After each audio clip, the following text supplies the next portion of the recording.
Грыжам кішкентай дейді. Протрузиям бар дейді. Оған қоса кішкене очхондрозым бар дейді. Дәрігер, осылай жүре берсек, негізі бола ма дейді. Жаным әшейін айналайын. Аурудың оңған еш уақытта жоқ деймін да. Бәрі жүре бермей ме өйтіп. Кішкентай проблема, ол всегда үлкен проблеманы алып келеді. Үлкен проблема бұл жердегі мойын қан тамырларының жаңағы тарылуы болады. Болашақта бас аурулары болады. Инсульт болып қалу қаупі де бар.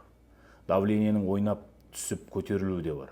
Сол себептен жаным әшейін бірденге сәл мазалай ма, дәрігердің кеңесіне жүгінген дұрыс. Дәрігер сізге нақты диагностика тағайындайды. Бұл жерде негізі МРТ түсірген дұрыс. МРТ анықтайды, сізге протрузия, грыжа немесе очхондроз, омыртқалардың жаңағыда басқа да ақауларын көрсетеді. Соған байланысты дәрігеріңіз ем тағайындайды, и проблема әрине шешіледі. И үй жағдайында міндетті түрде күтіну жаңа рекомендациялары беріледі. Біздің тараптан бізде бұндай пациенттер өте көп, күннен күнге аурудың саны артуда.